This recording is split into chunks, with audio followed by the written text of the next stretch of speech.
너는 우리 엄마 아빠는 추운데 택시 타고 집에 가게 해놓고는 너네 엄마 아빠 당일에 돌려보내는 건 그렇게 마음이 아파? 그렇게 안쓰러워. 진짜 이기적이다. 뭐? 너네 엄마 아빠? 지금 그게 무슨 말버릇이야? 시어머니, 시아버지. 이제 됐어? 지난주 일 때문에 이러는 거야, 지금? 그때랑 지금이랑 상황이 같아. 그리고 나중에 장모님한테 주무시고 가시라고 했잖아. 결국 갔잖아. 왜 그래? 무슨 일인지는 몰라도 우리가 집에 가고 싶어서 가는 거니까. 목소리 높이지 말어. 종현이 너도 화내지 말고. 그래도 이 시간에 어딜 가시게요? 기차도 있고 버스도 있고 그래. 우리 진짜 갈 거야. 아침에 볼 일도 있었는데 내일 가면 시간도 못 맞출 것 같고. 갑자기 무슨 볼일이요? 아, 그런 게 있어. 우린 이만 갈게. 다음에 보자. 오늘 이야기 속 주인공은 67세 권봉주 씨입니다.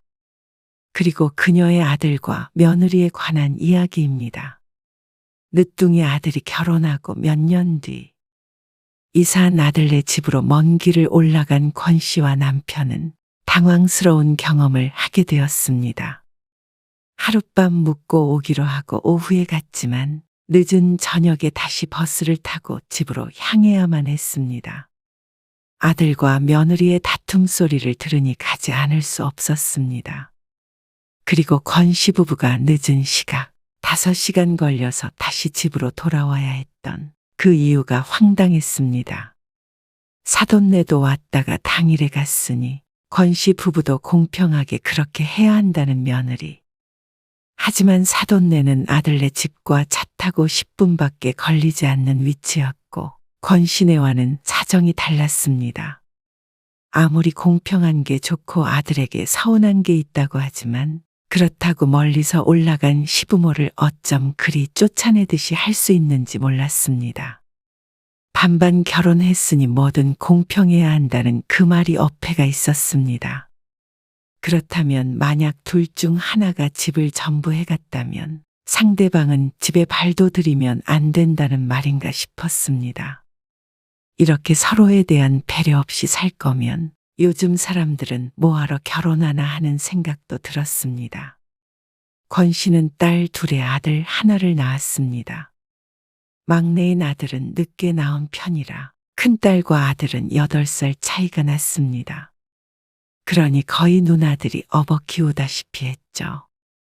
딸들은 결혼한 지 10년이 넘었고 아들은 한 3년 전쯤 결혼했습니다. 아이고, 아들 결혼한다고? 고민이 많겠어. 왜? 왜냐니?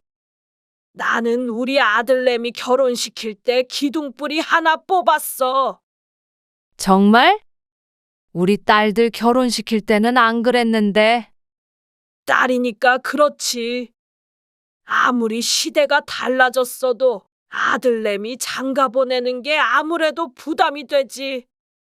딸들을 결혼시킬 때는 몰랐는데 그 말에 좀 고민이 되긴 했습니다. 단순히 딸에게 지원해 준 만큼만 해서는 안 되나 싶기도 했죠. 하지만 걱정했던 일은 벌어지지 않았습니다. 아들이 청약을 넣었던 아파트에 당첨이 되었다고 했습니다.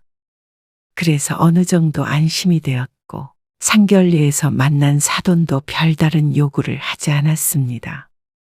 결혼은 물론 반반 해야죠. 입주 전에 전세 살아야 하잖아요. 그것도 반반 하시고요.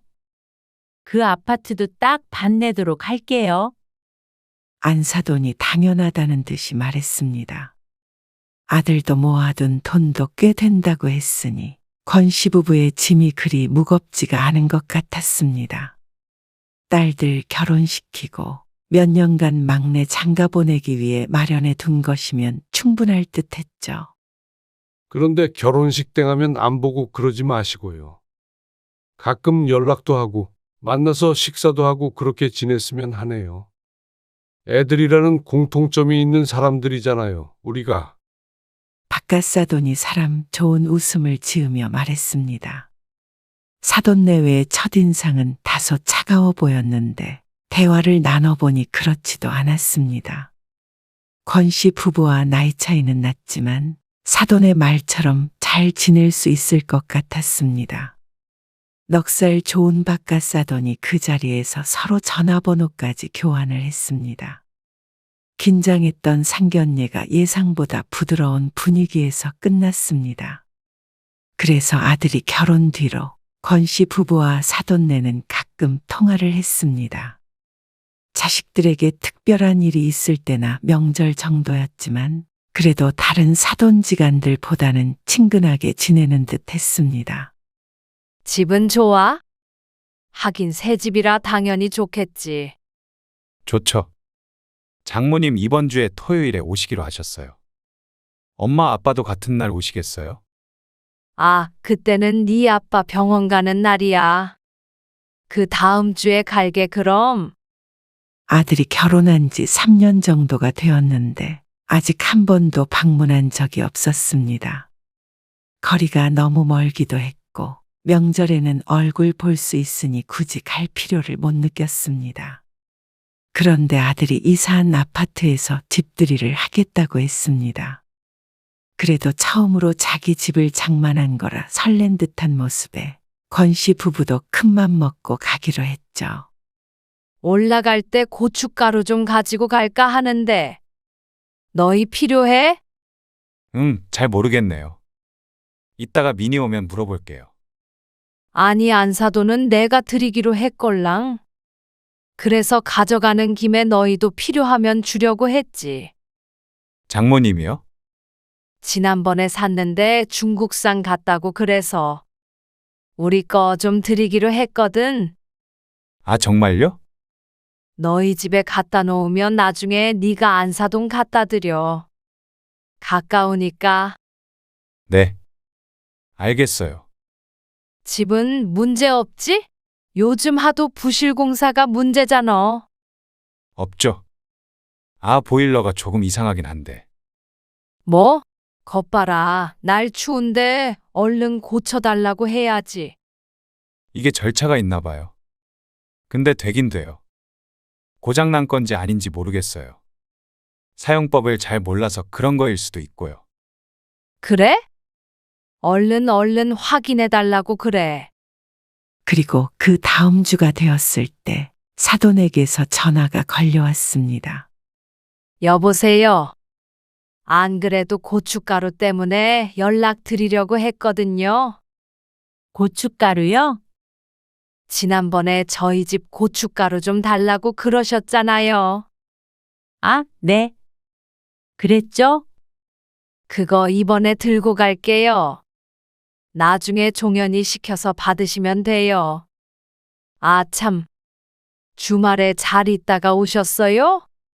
네, 뭐. 사돈은 이번 주에 가시는 거죠? 네.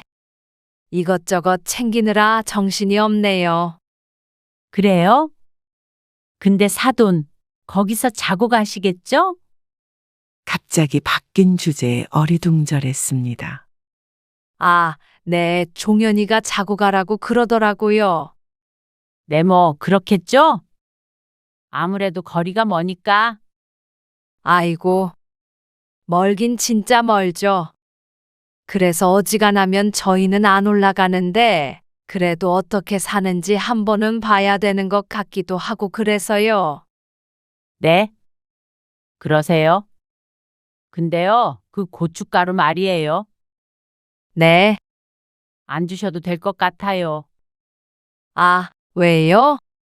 부담 갖지 마세요. 저희도 많아가지고요. 아들네도 가져다 주는 김에. 아니요. 안 주셔도 된다니까요. 인사치레로 거절하는 말인 줄 알았더니 어쩐지 두 번째 거절은 말투가 차갑게 느껴졌습니다. 권 씨는 당황했습니다. 한 달 전에 뭐 좀 물어보겠다며 전화해서는 고춧가루에 대해서 불만을 토로했던 안사돈이었습니다. 좀 챙겨달라길래 주려던 것 뿐이었는데 이제 와서 권 씨가 억지로 떠넘기려는 것 마냥 거절하는 게 황당하기도 했죠. 안사돈은 갑자기 기분이 안 좋아 보였습니다. 먼저 전화를 건 것은 그쪽이었지만 지금은 한마디 할 때마다 시큰둥한 게 느껴졌고 빨리 끊고 싶은 사람 같았습니다. 그러면 이만 끊겠습니다. 네. 끊을게요. 그렇게 끊긴 전화를 붙잡고 권 씨는 고개를 갸웃거렸습니다. 왜 그래?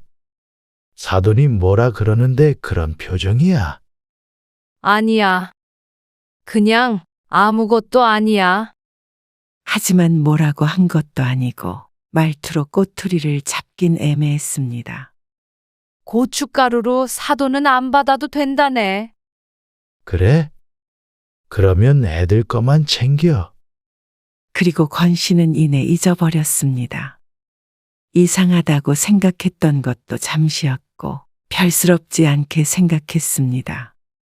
사돈이 권 씨에게 차갑게 굴 이유가 전혀 없으니 말이죠.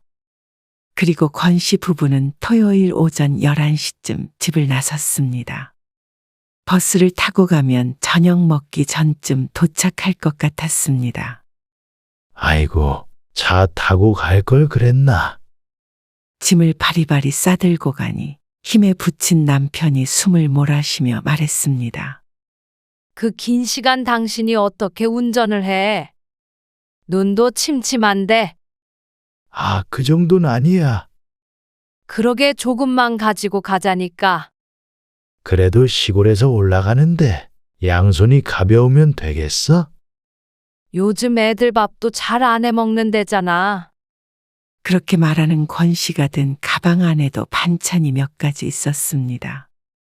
혹시나 권 씨 부부가 간다고 며느리가 밥상에 신경이 쓰일까봐 그런 것도 있었고 아들 좋아하는 거 오랜만에 먹이고 싶은 마음도 있었습니다. 그래도 일단 들고만 가면 종현이가 데리러 오잖아. 그렇게 권 씨 부부는 아들네 집으로 향했습니다. 버스를 타고 가는데도 좀이 쑤실 정도로 오랜 시간이었습니다. 아이고, 허리야. 이번에 올라갔다 오면은 한 5년은 가지 말자. 남편의 말에 권 씨가 실소했습니다. 권 씨도 사실 같은 생각을 하고 있었습니다. 가만히 앉아 있는 게 고역이었습니다. 그렇게 한참을 달려 도착해서 또 낑낑대며 짐을 꺼냈습니다. 그래서 5년이 아니라 10년쯤 뒤에나 와야겠다 싶었죠. 잘 지냈냐? 권 씨의 집이 워낙 멀기에 지난 명절에는 아들네를 보지 못했습니다. 권 씨의 집에 왔다가 올라가면 며느리가 친정에서 보내는 시간이 워낙 짧기에 안사돈과 상의를 해서 번갈아 가며 왔다 갔다 하기로 했죠. 물론 가까운 곳에 살고 있어서 아들네와 사돈은 자주 보는 것 같지만 그래도 명절은 특별한 날이기에 서운한 마음이 들었어도 그러자고 하고 말았습니다. 그러니 굉장히 오랜만에 아들을 보는 것이었습니다. 이게 다 뭐예요? 이리 주세요. 아니다. 차 어디 있어? 아들이 버스터미널로 마중을 나와 있었습니다. 그리고 또 한참을 가자 아들네 집이 나왔습니다. 벌써부터 돌아갈 일이 걱정되네. 내일 아침에 천천히 가시면 되죠. 버스 시간 여유롭잖아요. 그리고 도착한 아들네 집을 보니 참 좋다는 생각이 들었습니다.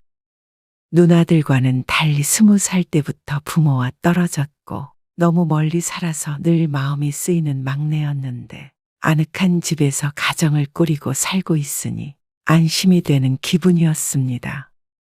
오셨어요? 고생 많으셨죠? 아니야. 금방 왔어. 며느리의 인사에 권 씨가 손사래를 치며 말했습니다. 반찬 몇 개 싸왔으니까 다른 음식 같은 건 할 거 없어. 아, 그러면 이 앞에서 전골만 하나 포장해 올게요. 그래, 그렇게 해. 그럼 밥만 있으면 되겠네. 그렇네요. 도착하니 5시가 조금 안 됐습니다. 저녁 때는 덜 됐어도 먼 길을 오느라 출출했죠. 저 그러면 다녀올 테니까 짐은 저기 저 방 안에다가 두세요. 손님 방이에요. 아들은 음식을 포장해 오겠다며 도로 나갔고 권 씨는 간단한 옷가지가 든 가방을 아들이 말한 방 안에 내려놓았습니다. 그리고 나서 거실에 앉아서 집 구경을 했습니다. 집이 넓고 좋아. 나중에 애 키우기에도 환경이 좋고. 네. 젊은 부부도 많아요. 그렇겠어. 밥솥에서 소리가 나자 맞은편에 앉아있던 며느리가 일어나 부엌으로 갔습니다. 그리고 얼마 안 돼서 아들이 돌아왔고 권 씨 부부는 식탁에 앉아 함께 저녁 식사를 했죠. 아까 가져온 것 중에서 파란 봉지에 든 건 사돈 거니까 나중에 챙겨드려. 저희 엄마 아빠요? 그래. 고춧가루도 달라고 그러셨다가 그건 됐다고 그러시더라고. 우리가 농사 지은 거랑 아무튼 몸에 좋은 것들 좀 챙겨와 봤어. 아, 네. 다음 주에 제가 전해드릴게요. 식사를 하면서 아들과 남편은 반주도 한잔했습니다. 오랜만에 보니 반갑긴 한 모양인지 남편도 평소보다 꽤나 많이 마셨습니다. 권 씨도 버스 안에서 조금 잤는데도 불구하고 나른한 것이 빨리 눕고 싶었지만 그래도 아들 며느리와 도란도란 얘기하는 게 좋아서 점점 굽어지는 허리를 애써 꼿꼿하게 폈습니다. 따뜻한 실내에 있으려니 노곤함이 더한 것 같았습니다. 그러곤 문득 든 생각에 권 씨가 아들에게 물었습니다. 보일러는 어떻게 됐어? 아, 별 문제는 없대요. 계속 트니까 괜찮은 것 같아요. 그렇지? 새 집인데 설마 고장이 났겠어. 그리고 나서 한참 대화가 이어졌는데 며느리의 시선이 자꾸만 벽으로 향했습니다. 벽에 걸린 시계를 보는 듯한 눈짓에 권 씨가 말했습니다. 피곤하면 들어가서 먼저 자. 벌써 8시가 넘어가고 있었습니다. 한두 시간 있었던 것 같은 기분인데 말이죠. 괜히 며느리를 벌세워두는 것 같아서 먼저 들어가라고 했는데 돌아오는 대답에 당황하고 말았습니다. 아니에요. 별로 안 피곤해요. 그리고 어머님, 아버님 가시는 건 보고 자야죠. 그러자 며느리를 제외한 모두의 얼굴에 의아한 기색이 감돌았습니다.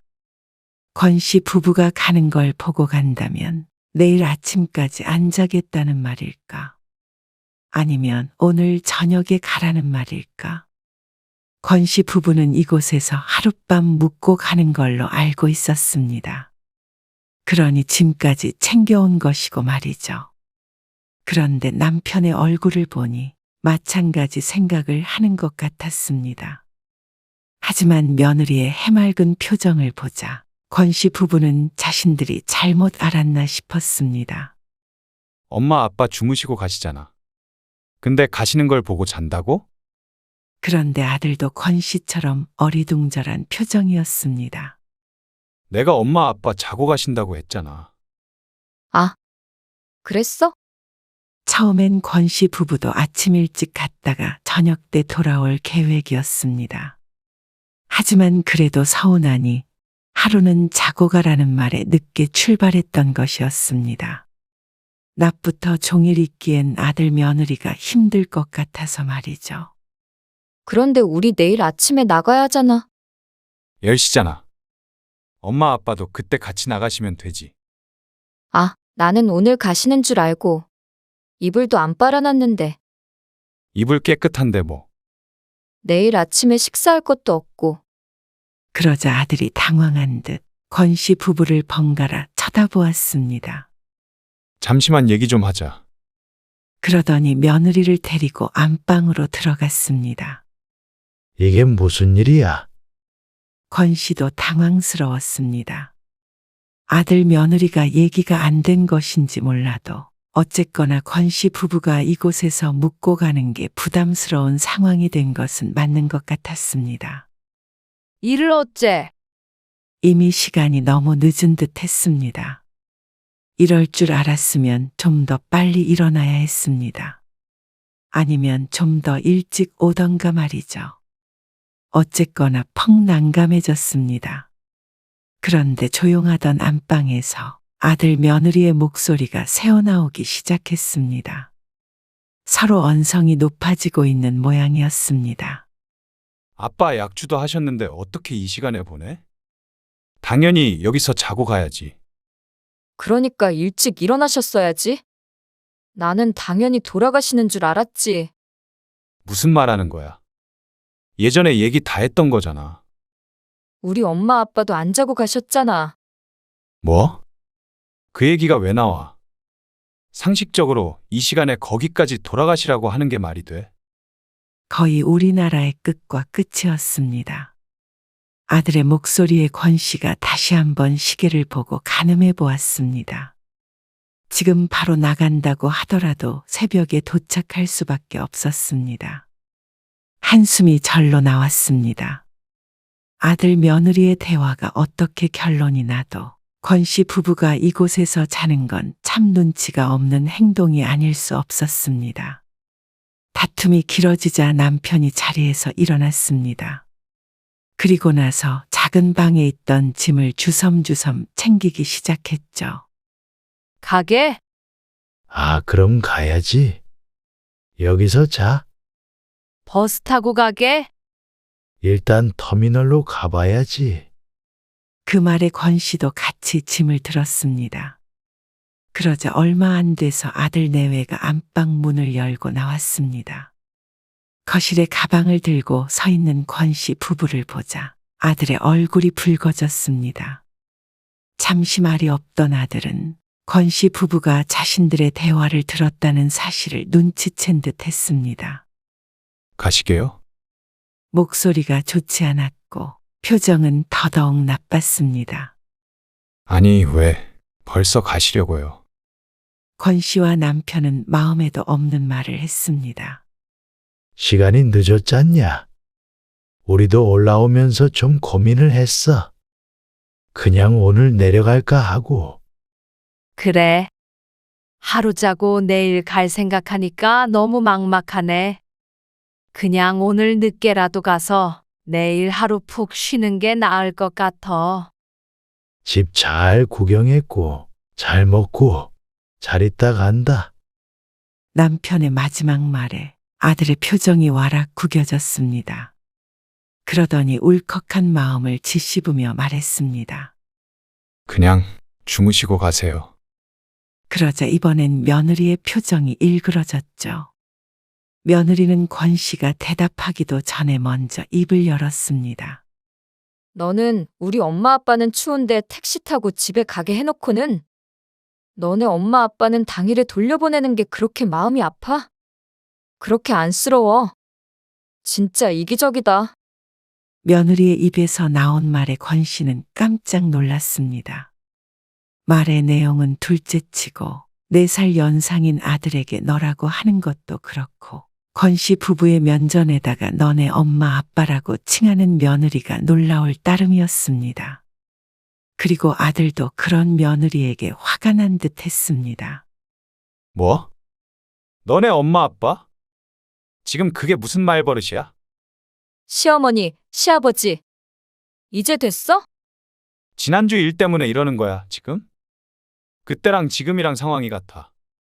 그리고 나중에 장모님한테 주무시고 가시라고 했잖아. 결국 갔잖아. 아들은 크게 화난 듯 숨을 시근덕거리며 말했습니다. 그러자 권 씨가 급하게 나섰습니다. 왜 그래? 무슨 일인지는 몰라도 우리가 집에 가고 싶어서 가는 거니까. 목소리 높이지 말어. 종현이 너도 화내지 말고. 그러자 아들도 부모 앞에서 차마 싸우는 모습을 보여줄 수는 없었는지 깊게 한숨을 쉬며 말했습니다. 그래도 이 시간에 어딜 가시게요? 기차도 있고 버스도 있고 그래. 우리 진짜 갈 거야.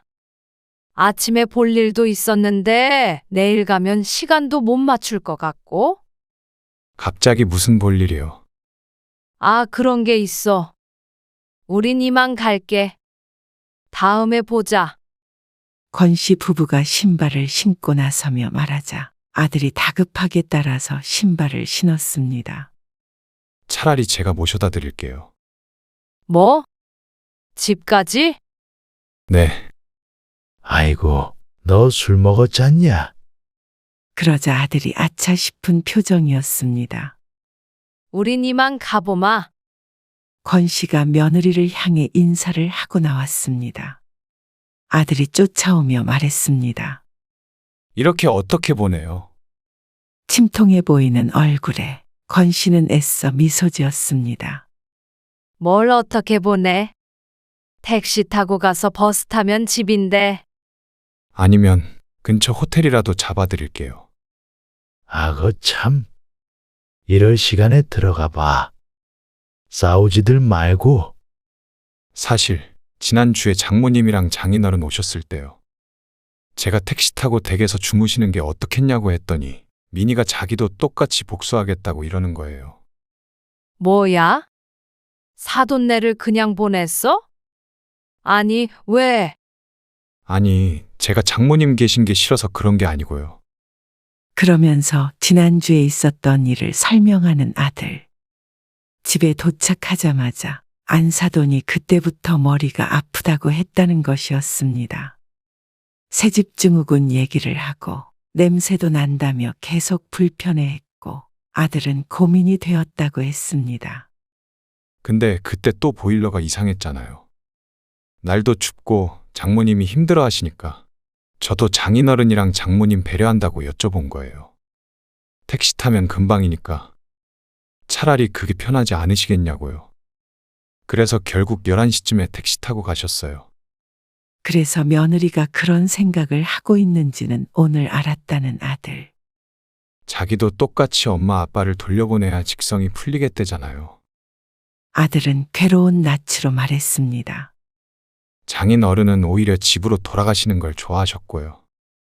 장모님이 기분 나빠하셨을 줄은 몰랐어요. 아들의 말을 들으니 황당하긴 했습니다. 아까 전에 잠깐 하는 얘기를 들었을 때는 아들이 사돈네를 쫓아내기라도 한 줄 알았지만 실상은 조금 달랐습니다. 물론 아들도 나름 배려를 한답시고 물은 것이었지만 서운했을 수 있다고는 생각했습니다. 하지만 그렇다고 그걸 일주일 동안 마음에 담고 있다가 이렇게 권 씨 부부에게 집으로 돌아가라고 하는 것은 잘못되지 않았나 싶었습니다. 권 씨는 불편한 심기를 숨기며 말했습니다. 어쨌거나 서로 서운한 게 있으면 대화로 풀어야지. 부지런히 가면 1시엔 도착하니까 우리 걱정은 말어. 아들이 고개를 숙였습니다. 그럼 도착하셔서 전화 주세요. 그래. 어서 들어가. 춥다. 택시 불러드릴게요. 그래, 요 앞에 버스 정류장으로 불러줘. 너는 얼른 들어가고. 권 씨가 아들의 등을 떠밀었습니다. 그리고 얼른 발걸음을 옮겼죠. 다행히 택시는 금방 왔습니다. 아직 들어가지 않은 아들이 작은 점으로 보일 때쯤에 권 씨 부부가 약속한 듯 한숨을 내쉬었습니다. 야밤에 돌아가려니 막막하기도 하고 마음이 술렁거리기도 했습니다. 집을 떠날 때까지만 하더라도 설레는 마음밖에 없었는데 이게 무슨 일인가 싶었습니다.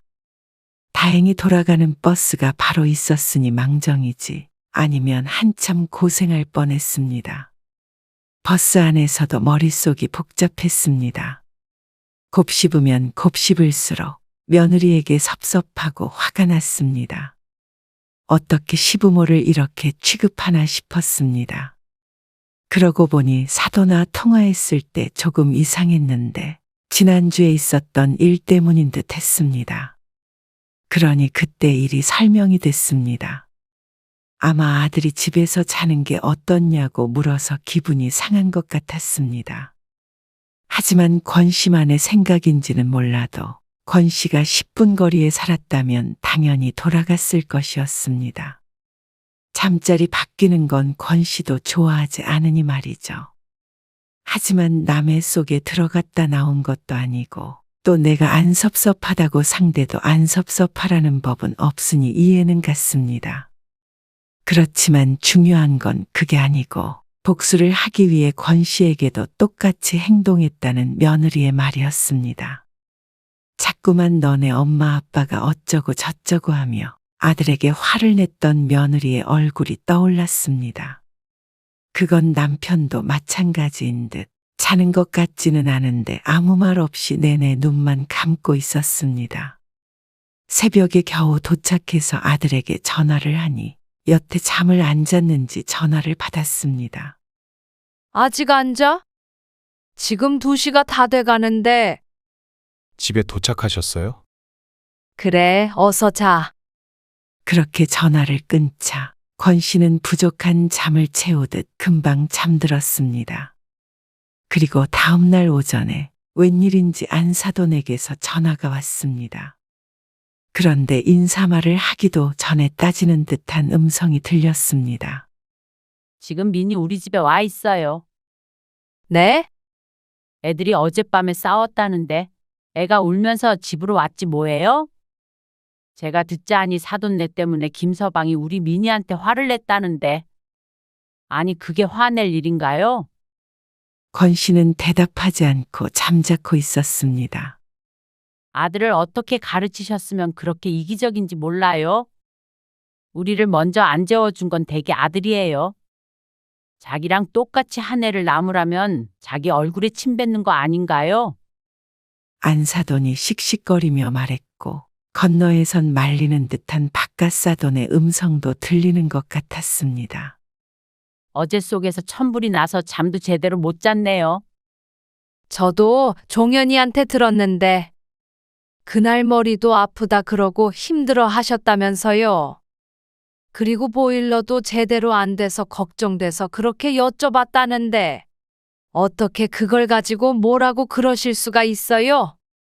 아무리 그래도 우리가 먼저 집에 간다고도 안 했는데 김서방이 먼저 그렇게 말할 수가 있어요? 그게 가라고 눈치 주는 거지 뭔가요? 나중에 자고 가라고 했다면서요. 근데도 가신 거잖아요. 아, 그럼 내가 기분 나빠서 거기서 자게 생겼어요? 그래서 이렇게 복수한다고 5시간 걸리는 곳을 그 밤에 되돌아오게 만든 게 잘했다는 겁니까?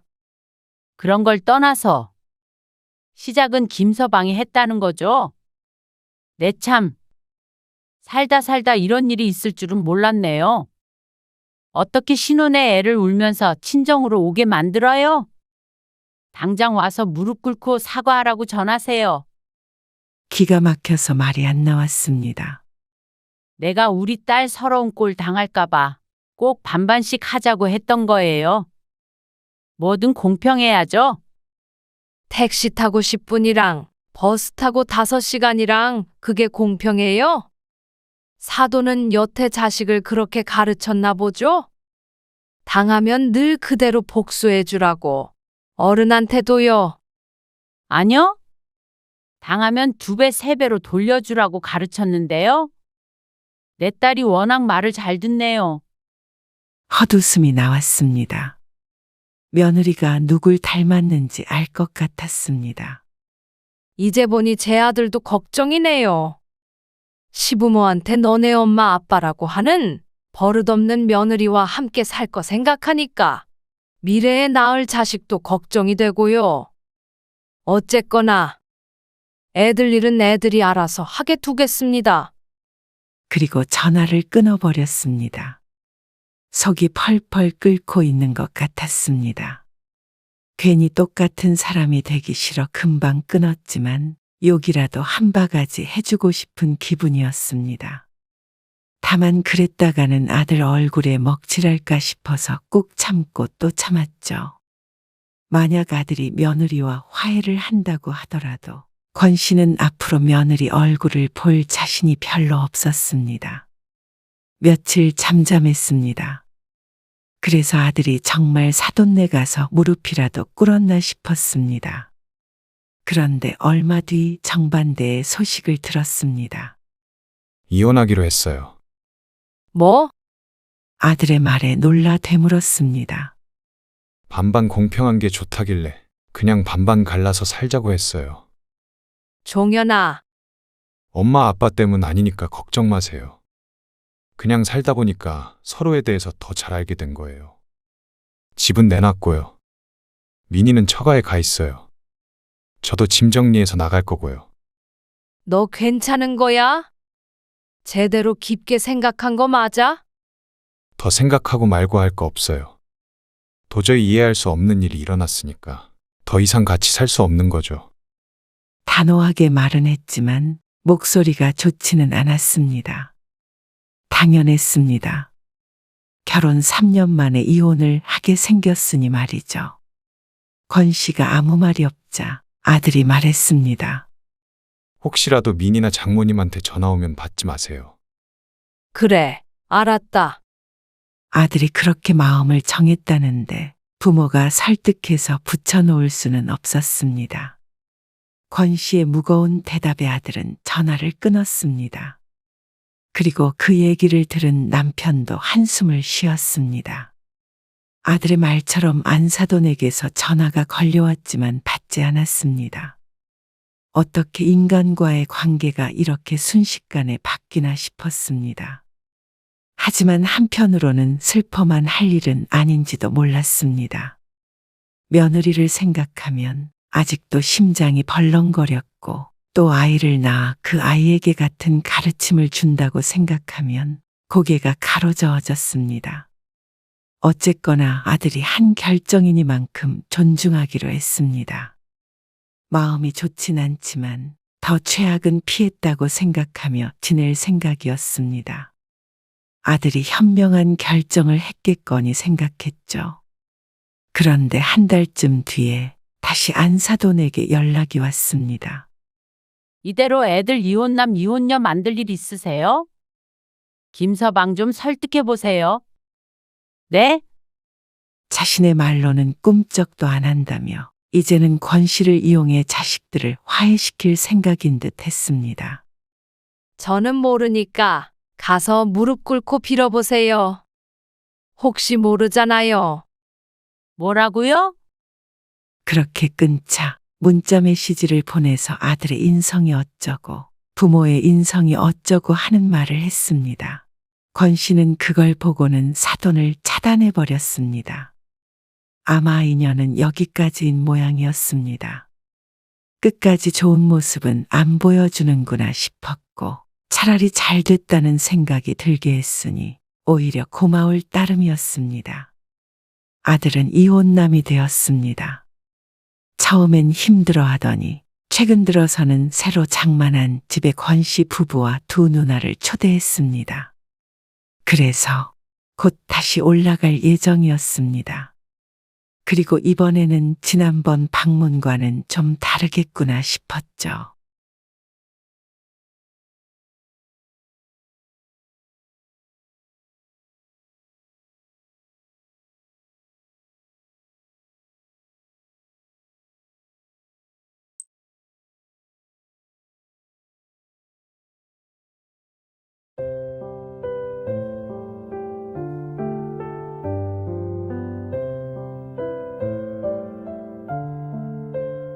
그거 팔아서 다 썼다. 몇 억이라는데 그걸 어디다 다 써요? 설마 큰 오빠한테 다 줬어? 병원비로도 쓰고 생활비로도 쓰고 기부도 좀 하고 했다. 왜? 뭐? 그래서 그 돈이 하나도 없다고? 남았어도 그걸 왜 네가 신경 쓰냐? 나 죽을 때까지 쓸 재산인데. 아, 그니까 얼마 남았는데요? 알아서 뭐 하게? 나중에 내 똥기저귀 갈아줄 생각 아니면 1,000만 원이 남았든 1억이 남았든 신경을 꺼라. 아니요, 엄마. 문희 말이 사실이에요. 진짜 엄마 그러는 거 아니에요. 똑같은 자식인데 우리는 억울해서 살겠어요. 이렇게 장난만 차별하는 게 어디 있어요? 차별이요? 차별이라고 하셨어요? 도련님 정말 너무하신 거 아니에요? 그 오랜 세월 동안 부모 외면하고 사셨잖아요. 그렇게 도움이란 도움은 다 받아놓고는 정작 어머님 아버님 힘들 때 나 몰라라 한 게 누군데요? 장남 차별이요? 저희가 무슨 혜택을 누렸는지 어디 한번 말씀해 보세요. 정말로 인간이라면 어머님 아버님한테 그러시는 거 아니에요? 며느리인 저도 두 분 고생하신 거 알겠어요. 그런데 만약에 10억이 있다고 하더라도 그게 왜 자식들끼리 억울하네 마네 할 문제예요? 어머님 돈인데. 정말 엄마한테 뭐라도 받으셨어요. 형수, 헛다리 짚지 마시고 저희 집에 신경 끄세요. 지금까지 그랬던 것처럼. 오늘 이야기 속 주인공은 63세 심수용 씨입니다. 그리고 그녀의 남편과 시집 식구들에 관한 이야기입니다. 심 씨는 인간이란 참 이기적이고 악한 존재라는 것을 남편의 형제들을 보며 느꼈습니다. 외동딸이었고 부모님도 일찍 돌아가셨던 터라 잘 알지 못했는데 돈 앞에선 부모도 뭣도 없다는 걸 두 눈으로 목격하게 되었습니다. 고생하기 싫어 아픈 노부모를 나몰라라 했던 형제들. 그 이유는 그래 보았자 받을 만한 재산이 없다는 것이었습니다. 생전 자식들 뒷바라지 하느라 한 번도 여유롭게 살아보지 못했던 부모이니 그렇게 생각했겠죠. 하지만 시아버지가 돌아가신 뒤 우연히 시부모님의 재산에 대해 알게 된 형제들이 뒤늦게 눈에 불을 켜고 달려들었습니다. 자신들의 몫을 내놓으라며 말이죠. 아직 살아계신 시어머니 앞에서 목에 핏대를 세우며 돈 타령을 하는데 내 형제는 아니지만 이것들이 사람인지 악귀인지 구분이 가질 않았습니다. 시부모 병수발을 10년 넘게 들었던 심 씨는 졸지의 돈에 눈이 먼 불효가 되어버렸습니다. 심 씨도 쉬운 일이라 한 것이 아니었습니다. 심 씨 부부가 아니라면 부모를 부양할 사람이 없어서였습니다. 그런데 이제 와서 돈 때문에 형제끼리 물고 뜯고 하는 것이 우습고 허무했습니다. 그리고 그런 심정은 심 씨보다도 남편이나 시어머니가 더할 것이었습니다. 하지만 시동생이나 시누이 중 누구도 더 이상 한 푼도 가져가지 못할 것이었습니다. 시어머니가 그렇게 두지 않았죠. 심 씨의 남편 강성철은 삼남매 중 첫째입니다. 장남이라는 이유로 어린 시절부터 많은 것을 희생하고 살았습니다. 시부모님은 장남이라고 더 주거나 차별하는 분들이 아니었고 심 씨의 남편은 책임감이 큰 사람이었죠. 남편은 힘든 유년 시절을 보냈습니다. 평생 농사만 지었던 시부모님이지만 삼남매를 키우기에는 늘 빠듯했습니다. 그래도 옛날 분들 치고는 교육에 깨어 있어 모두 고등학생까지 진학을 시켰습니다. 그리고 대학은 부모님의 권유도 불구하고 심 씨의 남편이 진학을 포기했습니다. 동생들의 대학 등록금을 벌기 위해서 말이죠. 그렇게 일찍이 돈을 벌어 동생들은 전부 대학을 졸업시켰습니다. 심 씨의 남편은 뒤늦게 야간대학을 나왔죠. 우리 어머니 아버지 고생 진짜 많이 하셨지. 남편은 부모님 얘기를 할 때면 늘 씁쓸해했습니다. 나는 우리 아버지 굽은 등만 기억나. 시아버지가 돌아가시고 얼마 안 돼요. 남편이 담담한 목소리로 말했습니다. 그리고 심 씨도 남편이 무슨 말을 하는지 알 것 같았습니다. 돌아가시기 10년 전부터 함께 살았으니 말이죠. 고생만 하시다가 병을 얻어 돌아가신 시아버지가 심 씨도 안쓰러웠습니다. 어찌 보면 제3자인 심 씨가 보았을 때도 시부모님은 자식밖에 모르는 분들이었습니다. 자식만 아니었다면 여유롭게 사셨을 텐데 늘 그놈의 자식을 뒷바라지 하느라 본인들을 돌보지 못했죠. 자식들은 이미 다 컸는데 참 받았던 것을 부모에게 갚는다는 건 쉬운 일이 아닌 것 같았습니다. 그건 심씨도 남편도 마찬가지였습니다. 하지만 오히려 더 가져가려고 안달인 남편의 다른 형제들보다는 적어도 낫지 않나 하는 생각이 들었습니다. 심씨는 결혼할 당시 시집의 도움을 하나도 받지 않았습니다. 둘이 모은 돈만으로 신혼 살림을 차렸습니다. 단칸방에서 시작했어도 아끼고 아껴 천천히 집을 늘리는 재미로 살았습니다. 심씨 부부가 결혼하고 몇 년 뒤에 시동생이 결혼했는데 그때는 시부모님에게서 지원을 받았습니다. 심씨 부부는 자발적으로 지원받지 않은 것이기에 그게 서운하지 않았습니다. 그리고 시누이가 결혼할 때는 한바탕 난리가 있었습니다. 상대방 쪽에서 과한 요구를 해서였는데 시부모님이 버거워하니 심씨 부부가 좀 더 보태서 결혼을 시켰습니다. 그 과정에서 시부모님은 대출까지 받으셔야 했습니다. 그 과정을 옆에서 지켜보자니 부모 되기가 참 힘들구나 싶었습니다. 아직 어린 아이를 키우고 있었던 심씨로서는 미래가 두려운 마음이 들기도 했습니다. 성인까지 뒷바라지에서 결혼까지 시켜줬으면 그 역할이 끝났다고 봐야 했는데 자식들은 부모에게 숨 쉴 틈을 주지 않았습니다. 모아두면 자식들이 털어가고 또 모아두면 자식들이 털어가 버렸습니다. 그러니까 아버지가 좀 도와주세요. 내가 어떻게 도와주냐? 초기 자금만 좀 도와주시면 제가 잘해볼게요. 아니, 무슨 사업을 한다고? 그래. 그리고 사업을 하더라도 왜 아버지한테 손을 벌려? 어느 날 명절에 모인 가족들. 시동생이 시아버지에게 사업 자금을 빌려달라는 말을 하자 분위기가 어수선해졌습니다. 심씨를 비롯한 여자들은 음식 준비를 하며 한 발짝 뒤에서 그 광경을 지켜보고 있었습니다. 시아버지는 골치가 아픈 듯 했고 남편은 시동생을 말렸습니다. 시어머니는 심씨의 옆에서 한숨만 쉬고 있었습니다. 그날은 그렇게 넘어간 줄 알았지만 얼마 뒤 결국 시부모님에게서 돈을 받아갔다는 걸 알고는 심씨의 남편이 무척 속상해했습니다. 미쳤구만 정말. 당시에 수천만 원이면 큰 돈이었고 특히나 시부모님에게는 더 그랬는데 그걸 홀랑 가져가 버린 시동생에게 남편은 화가 난 듯 했습니다. 결혼할 때 지원해준 돈이면 충분하다고 생각했죠. 그런데 곧 IMF가 닥치는 바람에 그 돈은 영영 찾을 수 없는 돈이 되었습니다.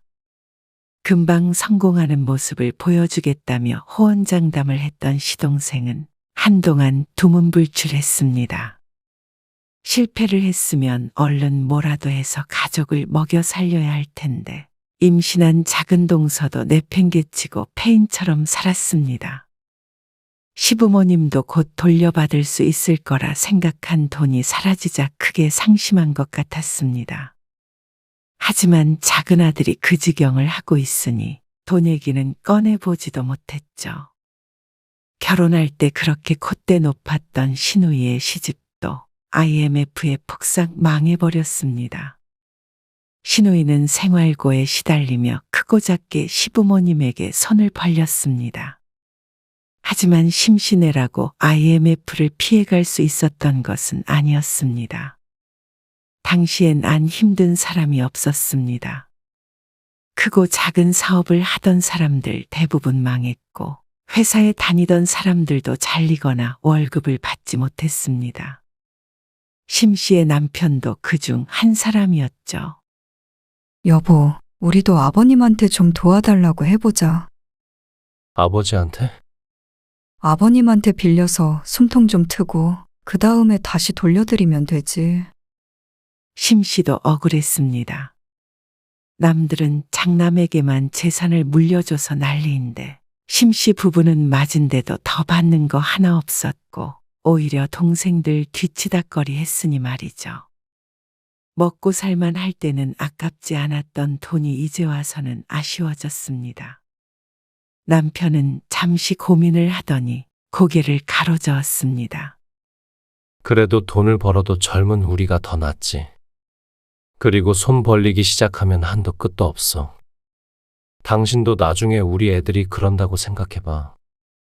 심씨도 자식들이 어려우면 당연히 도와주고 싶을 테지만 구체적인 상상을 하니 갑갑하긴 했습니다. 자식들이 심씨만 바라보며 손을 벌리면 괴로울 것 같았죠. 처음엔 남편에게도 서운했는데 이내 남편의 말이 맞다고 생각했습니다. 그래도 젊은 몸뚱이라도 있기에 심씨 부부는 고군분투하며 살아갈 수 있었습니다. 몇 년간 휘청거리긴 했지만 극복해냈고 다시 자리 잡게 되었습니다. 시동생도 처가의 도움을 받아 식당을 차렸고 시누이도 맞벌이를 해가며 일어섰죠. 그 시기를 지나니 모두들 그럭저럭 살아갔습니다. 하지만 시부모님에게 돈을 빌려간 남편의 형제들은 형편이 나아져도 돈을 돌려주는 법이 없었습니다. 여유가 없는 와중에도 자식들 살리려고 노력했던 부모의 마음은 누구도 헤아려 주지 않았죠. 잊고 살아야지 뭐. 그런 시부모님은 환갑이 한참 지나도 일을 손에서 놓질 못하셨습니다. 심씨는 그런 시부모님과 그 자식들을 보며 자식들이란 죽을 때까지 부모의 양분을 빨아가는 존재들 같다고 느꼈습니다. 그러다 심씨가 아직 40대이던 시절에 제사를 물려받게 되었습니다. 시어머니의 허리가 좋지 않아 자식들끼리 음식을 나눠서 하기로 했었는데 생각처럼 원활하게 되지 않았습니다. 아니, 전을 이것밖에 안 해오면 어쩌자는 거야? 홀수로만 해오면 되는 거 아니야? 그렇다고 딸랑 세 가지만 해. 부족하면 여기서 하면 되지. 그럼 나는 뭐하러 집에서 나무리며 뭐며 다 해왔겠어? 에이, 애초에 제사 음식을 한 집에서 준비해야지. 이게 뭐야? 그건 그래. 그럼 다음부터는 모여서 해, 그냥. 번거롭다 번거로워. 안 그래요, 형수님? 심씨를 돌아보며 시동생이 물었지만 심씨는 제 몫을 제대로 해왔습니다. 애초에 다 같이 모여서 하자는 말에 싫다고 했던 것이 시동생이었으니 뭐라고 대답해야 할지를 몰랐습니다. 하지만 제사라는 게 음식만 한다고 끝이 아니었고 장보고 청소하고 한번 제사를 지내려면 해야 할 것이 많았습니다. 그걸 시부모님이 할 수 있는 상황이 아니었죠. 형님 내서 하면 되잖아요. 어차피 장남이니까. 심씨는 당황스러웠지만 겉으로 표시하진 못했습니다. 심씨 또한 부담스러운 게 사실이었습니다. 어쨌거나 막대한 책임감을 짊어져야 하는 일이니 말이죠. 아이고 됐다. 그냥 여기서 해. 음식도 내가 할게. 시부모님의 말에 머리가 아팠습니다. 시누이까지 심씨 부부를 쳐다보고 있었습니다. 그런데 남편은 다음에도 각자 음식을 싸우자고 했습니다. 그러자 시동생과 시누이 모두 투덜거렸습니다. 작은 동서의 표정도 좋지 않았죠.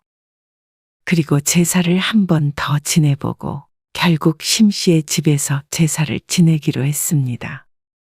아예 안 지낸다면 모를까 이렇게 엉망진창으로 할 수는 없었습니다. 그래서 심씨가 먼저 그렇게 하겠다고 했습니다. 제사 가지고 계속 신랑이 할 바에는 그렇게 하는 게 차라리 속 편하겠다 싶었습니다. 아이고, 우리가 늦었네. 그러게.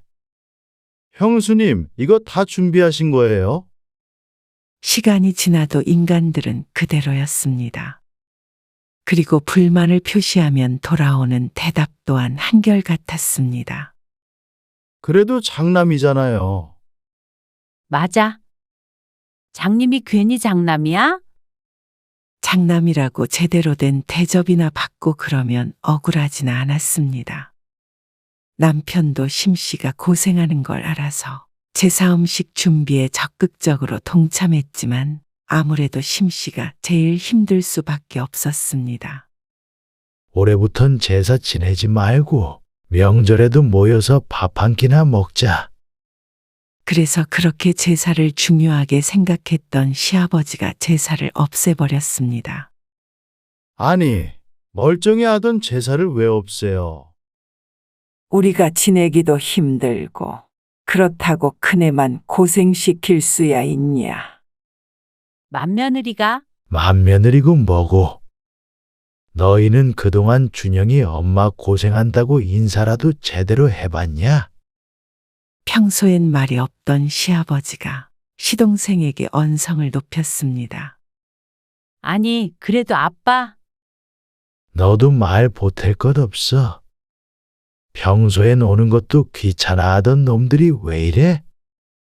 그렇게 아쉬우면 너희 집에서 지내자. 아니 왜 저희 집에서? 저는 딸인데. 딸은 자식 아니냐? 그러자 장림인이 재산이 하는 얘기가 쏙 들어갔죠. 심씨가 하고 싶은 얘기를 해주니 속이 시원했습니다. 그리고 약 10년 전쯤 시아버지가 쓰러지셨습니다. 천만다행으로 의식은 되찾았지만 다시는 이전과 같은 생활을 할 수는 없었습니다. 그때가 시아버지의 팔순이었으니 연로하시기도 했고 신체 일부가 마비가 되어 누워 지내는 시간이 많았습니다. 시어머니도 시아버지를 혼자서 돌볼 수가 없던 상황이라 형제들끼리 누가 부모님을 모셔야 하냐는 이야기가 나왔습니다.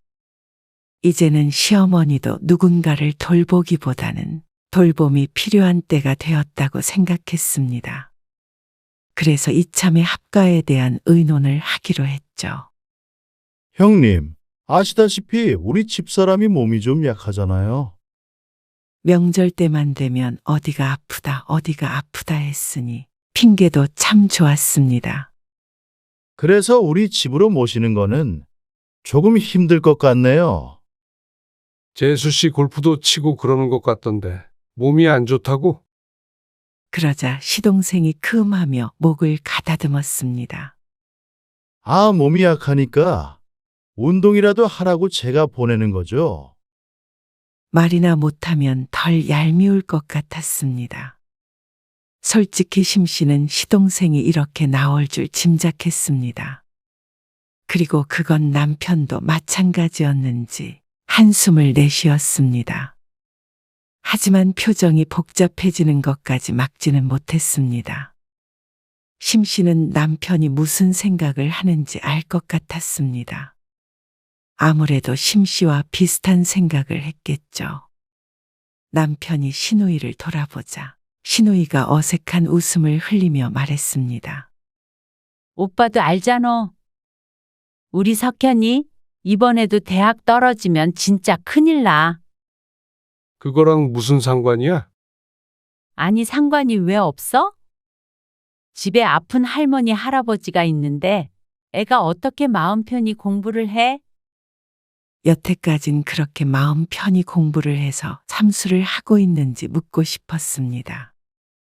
어쩌면 어떻게 할지 상의도 제대로 하지 않고 핑계거리를 찾기에만 급급한지 몰랐습니다.